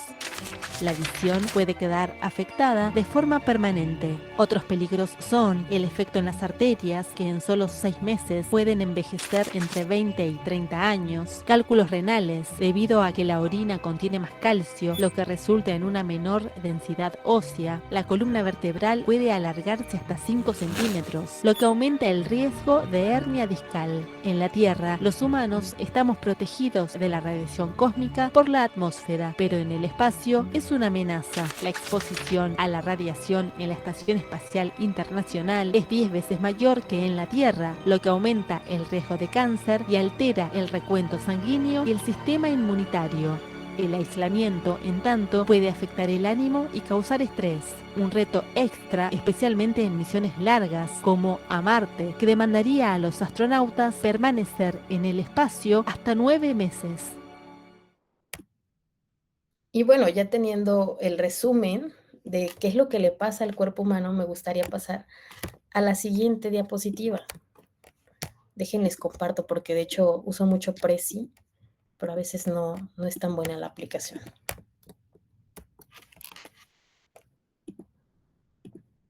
¿Ya pueden ver la pantalla? Me parece que ya. Bueno, ¿y qué nos aporta el estudio de la medicina aeroespacial? Conocer todo esto que ya les mencioné, que pasa en la fisiología humana, en la medicina espacial y que puede ser aplicable a la medicina terrestre. Los aportes científicos son importantes porque nos generan un conocimiento fisiológico transferible. En primera parte, el estudio de la pérdida ósea y muscular que se las he mencionado desde el inicio nos hace generar estrategias de prevención en las especialidades de geriatría y rehabilitación. En efectos cardiovasculares y hemodinámica tenemos ahora actualmente un mejor manejo del síncope, una monitorización hemodinámica y el famoso diseño de dispositivos de asistencia circulatoria, como pueden ser los marcapasos. La inmunología y inflamación y estrés, esto de la parte de investigación, pues nos ha generado un estudio de respuestas inmunes y biomarcadores que van a enriquecer las investigaciones actuales de enfermedades inflamatorias y procesos de recuperación acá en la Tierra. Uno de los ejemplos es que gracias a la medicina espacial tenemos una ecografía guiada por expertos remotos y que es utilizada en ecografías en urgencias rurales, también purificadores de agua basados en sistemas de reciclaje espacial, potabilizando así el agua en comunidades, las famosas BAT y bombas cardíacas que actualmente nos ayudan en soporte circulatorio en insuficiencia cardíaca, los termómetros infrarrojos, que, bueno, esta óptica aplicada hace una medición sin contacto y que son muy útiles actualmente en las áreas de urgencia, de consulta y de triage. Esto lo vimos muy materializado con la famosa pandemia del COVID en 2020, que gracias a los termómetros infrarrojos pudimos tener una toma de la temperatura de una manera más efectiva y segura. Y bueno, por la parte de la robótica, que actualmente tenemos asistencia en cirugía mínimamente invasiva. ¿Qué queremos lograr con esto? Que no solamente se sigan haciendo esos procedimientos quirúrgicos que actualmente se realizan, sino que se hagan en una mejor calidad de tiempo y con una mejor calidad de abordaje. Ahora sí, para entender también un poco de la importancia de la medicina espacial, me gustaría hablarles de misiones análogas.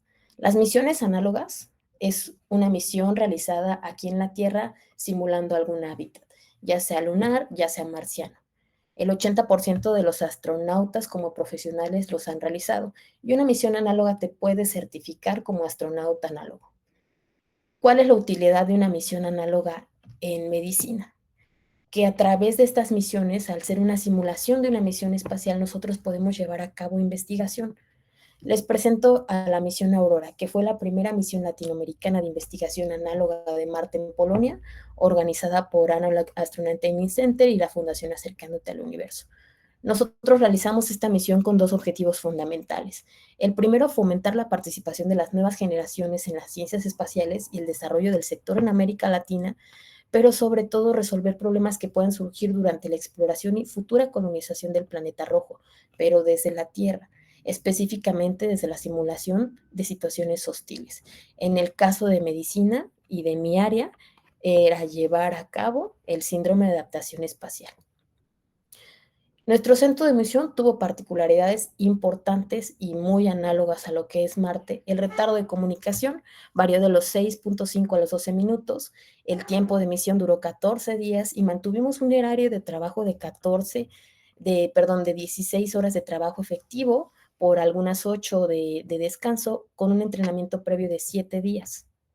¿Cuáles eran las condiciones que teníamos en el análogo?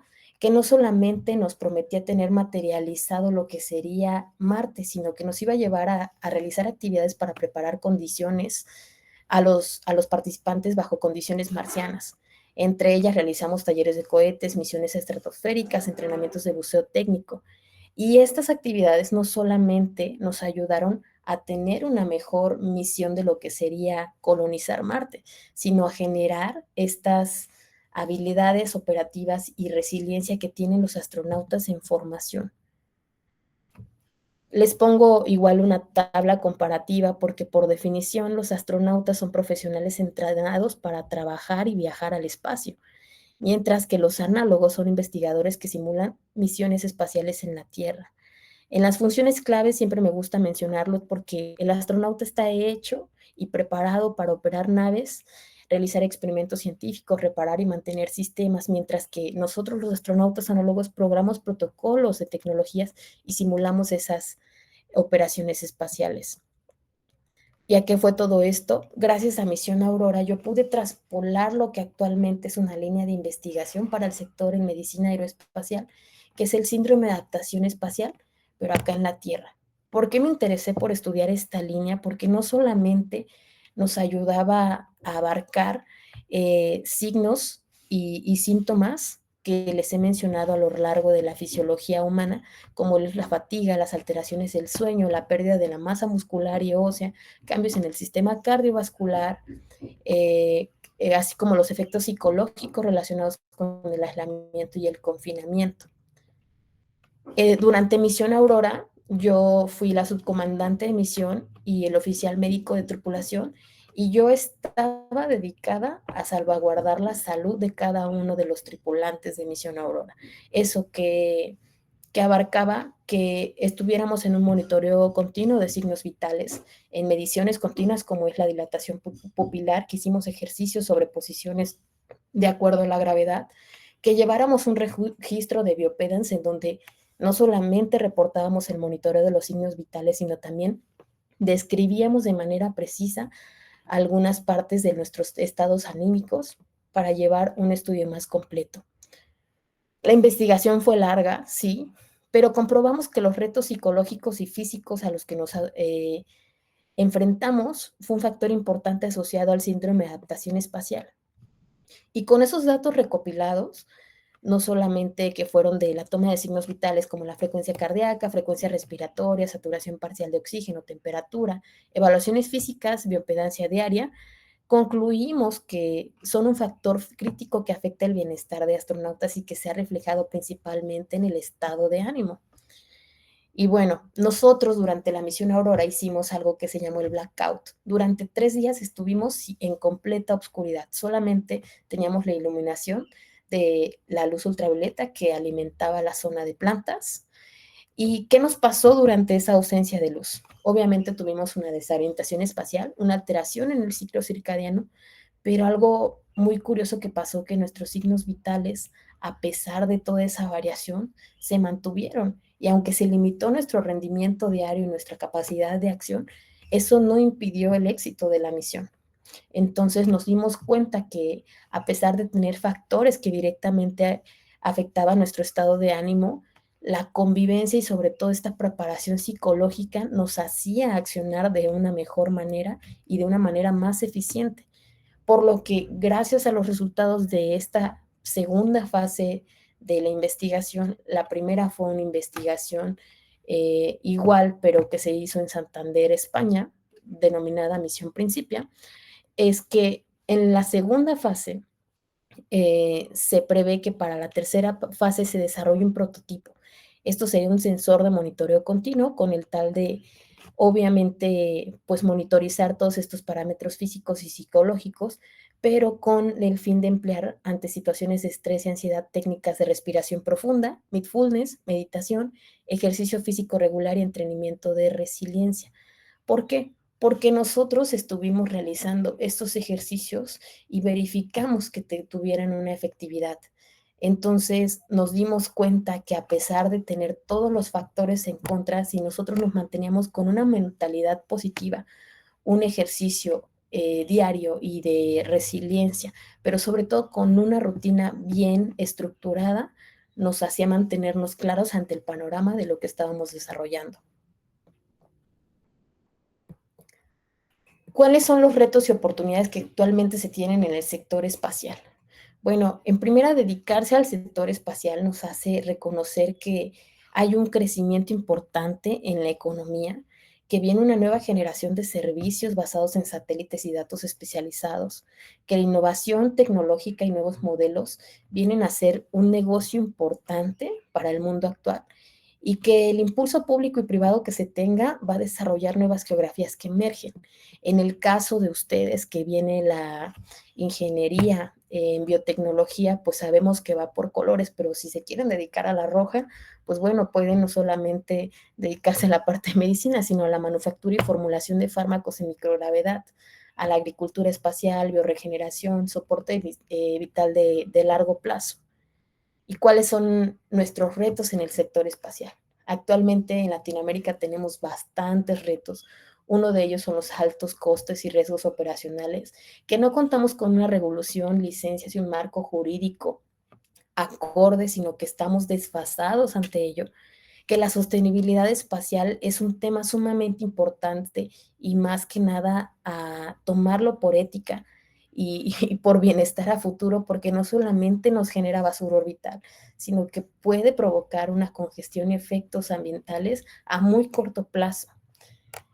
Siempre señalo esta porque es escasez de talento, diversidad y capacidad formativa. Yo no creo que haya escasez de talento. Actualmente en Latinoamérica tenemos a bastantes personas sobrecalificadas para ocupar cualquiera de estos puestos y líneas de investigación, pero que sí hay escasez de oportunidades, porque en la actualidad no se tiene claro una ruta concisa y directa como puede ser en el caso de medicina, de hacer un examen nacional para una especialidad, sino que tú tienes que buscar cómo puedes dedicarte a la medicina espacial.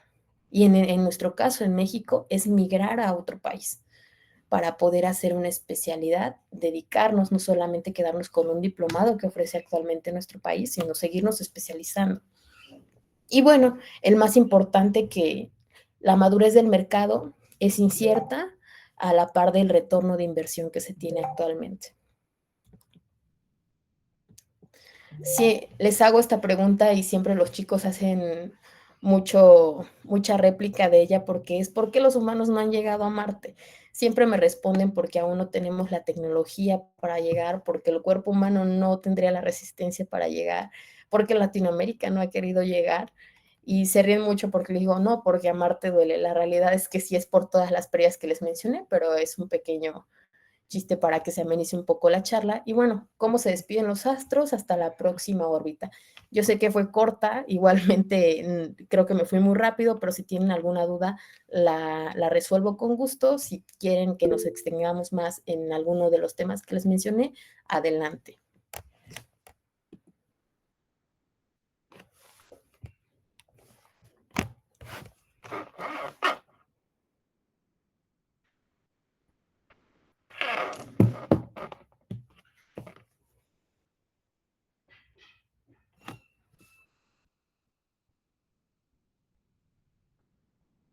¿Alguna duda o pregunta que tengan, comentario, aportación?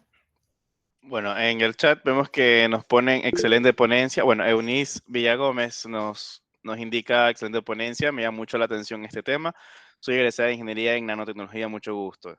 Quisiera preguntar si en la tecnología de biosensores para el monitoreo constante en la salud humana, bajo las condiciones espaciales que sometan a un estrés constante al organismo, si se han integrado de alguna manera esta tecnología que analice en tiempo real los datos haciendo uso de, como comentaba al inicio, la inteligencia artificial o cómo está la proyección en esta tecnología para el futuro. Bueno, principalmente se inició como si fuera el uso del sensor del smartwatch para poder estar monitorizando los signos vitales.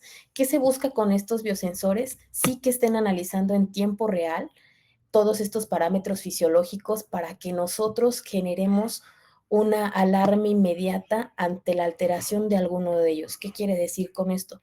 Si el sensor detecta que va a la alza la frecuencia cardíaca, la frecuencia respiratoria, la presión arterial, quiere decir que el cuerpo está reaccionando ante algo externo o está en un lapsus de estrés. ¿Y qué queremos precisamente con el sensor? Que al detectar esto, nosotros también con ayuda de inteligencia artificial, porque tenemos que tener un concentrado o una data de parámetros que podemos catalogar como normales o anormales, generemos un electroestímulo para que a partir de ahí nuestro sujeto empiece a hacer las técnicas que les mencioné, como el mindfulness, respiración profunda, o si se tiene que administrar algún medicamento para regularse en ese momento, se continúe. ¿Y cuál es la proyección de esta tecnología para el futuro? Pues la verdad, muy amplia, porque no solamente se busca que se use para personas dedicadas a la medicina espacial, sino que se pueda traspolar a la medicina aeroespacial, como puede ser en los temas de aviación, de tripulación, de pasajeros, y que de la mano vaya también la asistencia de los traslados aéreos de emergencias, para que así se pueda tener un mayor control y sobre todo una réplica en la medicina terrestre. Hay otra pregunta en el chat de Nayeli Cortés. Dice, ¿cuánto se necesita de presupuesto para una misión análoga? Mira, los presupuestos varían. Actualmente creo que igual ustedes que están más inmersos en el sector espacial, podemos decir que hay muchos centros análogos que se dedican a hacer misiones muy cortas, como pueden ser una semana. La realidad es que a cualquier centro análogo que vayan, verifiquen que tenga una réplica y una línea en la que ustedes puedan realizar investigación, porque eso es en fin uno de los objetivos de las misiones análogas, pero puede variar, como puede ir de los $1,000 en adelante hasta los $5,000 americanos, dependiendo cuál sea el centro análogo, en qué país lo hagas, con qué plus los hagas, porque una cosa es como realizar solamente la misión análoga y otra cosa es también realizar la misión análoga con entrenamiento. Puede ser el scuba diving, la centrífuga, etcétera. Ricardo me parece que tiene una pregunta. Adelante. Gracias, Karen. Sí, estaba muy interesante. Yo siento que la verdad el tema es muy amplio, la verdad. Entonces se tocaron muchas generalidades, la verdad. Pero bueno, a mí me llamó la atención cuando mencionaste que hay un conjunto de genes que se vuelven a activar, ¿no? Que estaban inactivos antes de un vuelo y justo cuando se vuelve a aterrizar, existen unos pocos que no se vuelven a apagar. No sé, tal vez sabes como un poquito más de detalle en este aspecto y cómo pueden influir. Mira, influye mucho el ambiente al que se expone el cuerpo humano, pero son variables, o sea, no tenemos un listado preciso de, solamente estos genes se alteran, sino como pueden ser esos genes los que se alteren en tu organismo, como en el astronauta, en el sujeto 2 pueden ser otros genes, pero lo cierto es que el 93% regresa a la normalidad y el otro 7% ya regresa alterado. Esto nos puede condicionar, obviamente, enfermedades a corto o largo plazo, depende mucho del individuo. Es como la famosa pregunta que también me hacen, ¿cuánto tiempo se puede quedar el cuerpo humano en el espacio? Pues de que nos podemos quedar, pues podemos planificarlo a mucho tiempo, pero al final de cuentas, si tu cuerpo, aunque haya recibido un entrenamiento, no se adapta de una mejor manera, o de la manera más adecuada, pues ese tiempo va a ser muy corto. Entonces, regresando precisamente a lo de los genes, es variable de acuerdo al sujeto, pero igual te puedo compartir un artículo que habla de los más populares para que te documentes un poquito sobre ellos si quieres averiguar más de eso. Gracias, Karen. Por nada, Ricardo. Y Vald, hoy tu pregunta es la siguiente: ¿cuál es la diferencia entre medicina espacial y la medicina aeroespacial? Que la medicina espacial se dedica a estudiar la salud humana en el espacio, o sea, fuera de nuestra capa terrestre, y la medicina aeroespacial en vuelos, como puede ser la parte de aviación, tripulación y todo este tema, pero dentro de la Tierra, pero en el cielo, por decirlo así.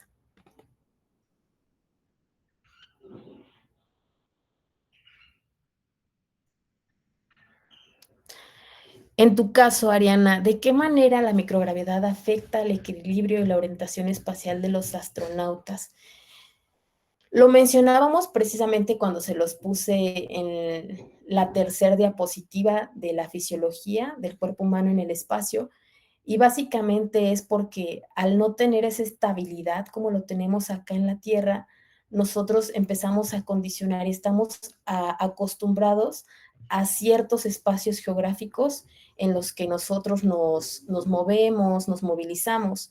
Entonces, precisamente la microgravedad nos empieza a afectar el equilibrio y la orientación espacial desde esa parte. Pero algo muy importante que se relaciona con lo del equilibrio es que al tener el tema de la redistribución de líquidos, pues existe una mayor presión en la parte superior de nuestro cuerpo, entonces eso condiciona también a la pérdida de equilibrio del cuerpo humano en el espacio.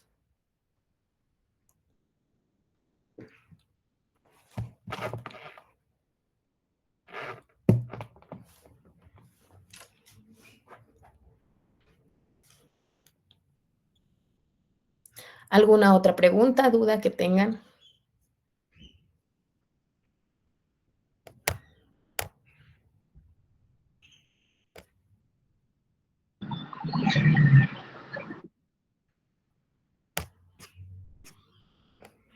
Ya tenemos otra pregunta en el chat. Dice, ¿cómo se buscan? Bueno, Alberto Castillo nos dice, ¿cómo se buscan las oportunidades para ser astronauta análogo? Actualmente hay algunas convocatorias que hacen los mismos hábitats en las que tú puedes aplicar a esa convocatoria y se hace una selección de acuerdo a los candidatos que postulan, pero algo que nosotros hicimos fue precisamente que alguna institución de investigación gubernamental o que quiera dedicarse a la parte de misiones análogas la puede desarrollar. O sea, hay información ya en internet de estos centros de investigación análoga. En el caso de Astronaut Training Center, pues pueden verificar. Como bien ustedes pueden llevar una misión en conjunto, o sea, de que armen su crew y a partir de ahí se vayan a realizar la misión, o que postulen directamente con el centro análogo para que puedan participar en una de las misiones que ellos realizan. Eso sí, el participar directamente con el análogo no les asegura al 100% como de que vayan a ser parte de ese crew y que se puedan especializar, sino que también, o sea, se pueden preparar en diferentes aspectos y obviamente están en un concurso como los astronautas reales. Y en caso de que realicen su crew y quieran hacer su misión, yo siempre les recomiendo que vayan de la mano con algún respaldo académico o de institución para que lo puedan llevar y esa misión pueda trascender, como fue nuestro caso como Misión Aurora.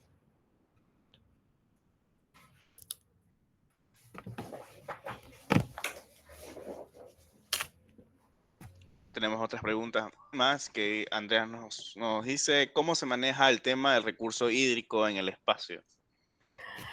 Ay, pues es un tema bastante importante, Andrea, porque si bien está pues organizado cuál es el consumo de agua que se tiene cada sujeto en una misión, en este caso los astronautas en el espacio, llega un punto en el que ese recurso hídrico pues no se tiene al 100% como el agua aquí en la Tierra, sino que tienen que empezar a consumir hasta su propia pipí. Entonces, se maneja muy organizadamente, se cuantifica de una manera muy exacta. Eso sí, no puedes llevar al cuerpo humano a estar consumiendo las mismas cantidades como lo hacemos acá en Tierra. Y es un tema interesante porque nosotros también en Aurora buscamos replicar esa parte del recurso hídrico y créeme que tener agua limitada como por horas o días está complicado.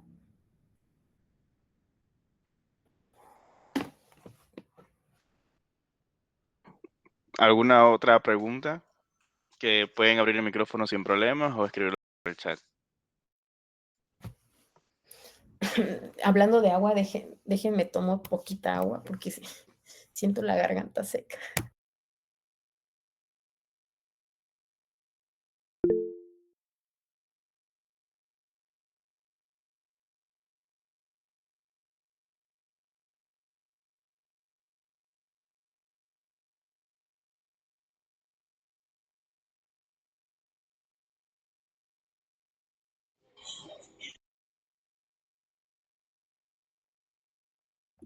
Listo, perdón. Me parece que alguien había alzado la mano. Cristian, ¿tienes alguna pregunta? Sí, bueno, buenas. Ya que estudias la parte de medicina, me gustaría como saber, creo que lo tocaste durante la presentación, la parte de la alimentación en sí, ¿cuáles son, o sea, cómo está la investigación en esa parte de cómo afecta la alimentación en estos espacios a las personas y cómo esto se relaciona con la idea de producir plantas en ambientes espaciales? Mira, la alimentación se hace a base de comida deshidratada. Eso no quiere decir que porque al 100% no se pueda comer, no se pueda mantener la comida fresca en el espacio, sino porque economizamos también peso y espacio. Entonces, mandar un gramo al espacio es carísimo. Y lo que se busca precisamente en la comida es que al tenerla deshidratada tengamos un mayor periodo de conservación, en primera parte, un menor peso y sobre todo un mayor espacio en la nave en la que se vaya a realizar la misión. Ahora bien, ¿cómo es la alimentación? Igual es organizada, se tiene estadificado qué se consume día a día o qué alimentos se pueden consumir. Se basa en una dieta en la que no descompensemos a las personas, se mantengan los porcentajes y aportes de proteínas, carbohidratos, etcétera. Y creo que la parte más importante de la dieta es nunca dejar deshidratado al cuerpo humano. Ok, muchas gracias.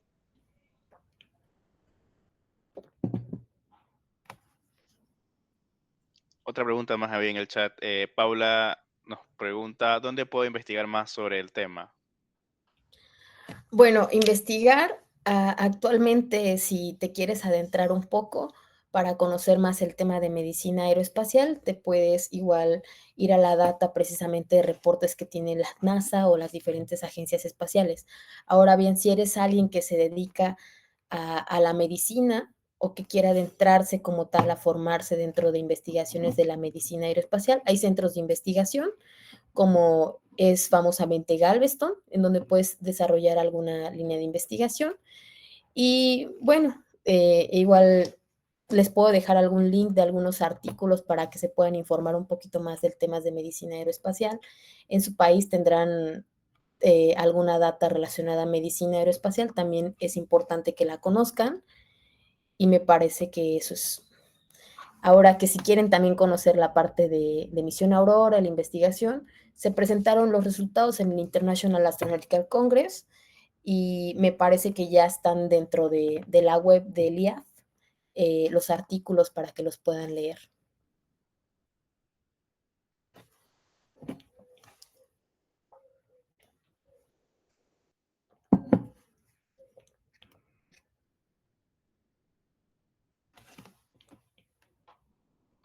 Bueno, ¿alguna otra pregunta o ya vamos culminando con las charlas del día de hoy? Si es así, yo le voy agradeciendo a la doctora Diana Hernández por haber asistido. Muchas gracias a todos también por tomar minutos de su tiempo. Les recuerdo que el día miércoles 5, este miércoles a la misma hora, de 16 horas a 18 horas de Ecuador, tenemos 2 charlas más por Fiorella Arias de Costa Rica y Brandon Morales de México. Así que estén atentos a sus correos, a las redes sociales de nosotros los organizadores, tanto como Girls in Astronomy y BioEquator. Y bueno, por mi lado, nos despedimos. Están alzando la mano ahorita. Andrea, ¿quieres comentar algo? Una última pregunta. Hola, sí, yo quería bueno, yo soy la coordinadora nacional de la Red de Jóvenes por el Agua, entonces en el chat dejé mi contacto por si querían como guardarlo o agregarlo. Y soy de Costa Rica, pero también tenemos un capítulo por cada país en Centroamérica. Entonces, por si quieren guardar el contacto, porque, bueno, desde la red, y yo personalmente sí me planteo como ese reto de cómo solucionar o cómo solventar el problema del recurso hídrico en el espacio. Entonces, eso era. Muchas gracias, Andrea. De igual manera, mencionarles, yo actualmente soy la directora en la División Juvenil de la Fundación Acercándote al Universo. Dentro de la FAO, nosotros buscamos ser la primera comunidad latinoamericana dentro del sector espacial. Somos un semillero de talentos. Si alguien quiere adentrarse a temas de investigación, al sector espacial, sin problema, ahí están mis datos de contacto. Pueden enviarme un correo, buscarme en mis redes sociales, mandarme un mensaje directo. Y bueno, en este caso también, Andrea, muchísimas gracias por el contacto. Nos vamos a estar comunicando contigo para ver qué colaboración podemos hacer.